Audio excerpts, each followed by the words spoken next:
Now, f is a function, fx is given by minus 1 to the power r, 0 and 1.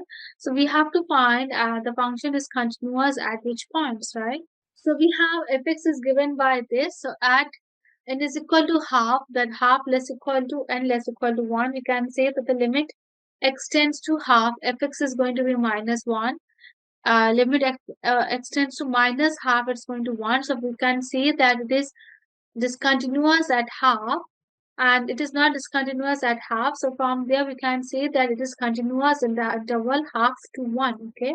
Now they have given us fx equal to mod z square, and they are asking whether it's continuous or differentiable. So obviously this kind of function is continuous, but it is not differentiable at the origin, right? Because it does not satisfy the CR equation at that point. Okay, let's see the definition. So we have fz equal to mod z square. Fz is given by x square plus y square. So if we talk about the CR equations, the CR equations are satisfied at the point 0, 0. But for the second part of the condition, if we check, we see that these are not going to be continuous. So it is going to be continuous. So from there, we can say that it is continuous, but is not differentiable at the origin. Okay, now suppose they have given us a vector and it is saying that it is solenoidal, then we have to find the value of E, right? So since it's a solenoidal, that means what? Grad thought the divergence of R is going to be 0. So this is going to be the grad del del xi cap plus del del yz cap plus del del k cap dot product minus 4x minus 6y plus 3zi cap. So this is going to be 0, and from solving it we get A to be 3, right? Now we have to find the value of the integral where C is the circle they have given us. Now, since C is the circle, so from there we can get integration C to the power z over z minus 1 into z minus 4 dz. C is given by mod z is equal to 2. Integration C to the power z over z minus 1 into z minus 4 dz, mod z is equal to 2. So we have z minus 4 equal to 0. From there you get z equal to 4, which is outside the circle, z equal to 2. So by Cauchy theorem, we get e to the power z over z minus 4 dz is equal to 0. Now, if we calculate the residue at z equal to 1, we got it to be e to e by minus 3, right? If we have the vector I cap plus 2pj cap plus 4qk cap and these two vectors, so at what point these are going to be orthogonal, that we have to calculate, right?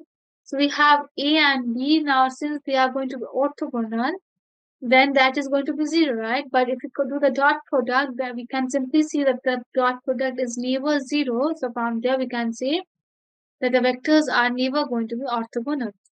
Okay. Now we have to find the area, right? The area of the surface which lies inside this, right? So if we talk about this, we have that the z is given by this, zx is this, zy is this. Now we find the surface integral. So from there we can say that the area is given by this. So from there we can say that the option C is going to be our correct option, right? So which of the following is correct? Every permutation of a finite set can be written as a cycle or as a product of disjoint cycle. The order of the permutation of a finite set is the greatest common divisor of the length of the cycles. Every permutation of length n greater than 1 is the product of two cycles. That we have to calculate.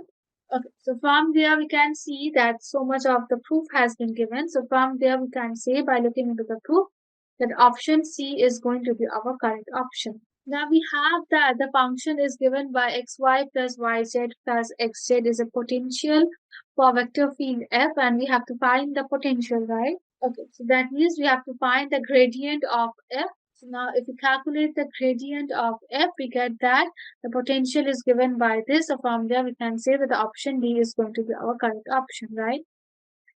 Okay, which of the following is correct? So this is a diagonalizable matrix but not invertible matrix. This is true. This is non-diagonalizable but invertible. This is also true. It is diagonalizable and invertible. This is false. This is non-diagonalized. This is also false. So option A and B are going to be true. So option B is our correct option. Here they have given us the valid proof. So from there we can say that the option B is going to be our correct option, right?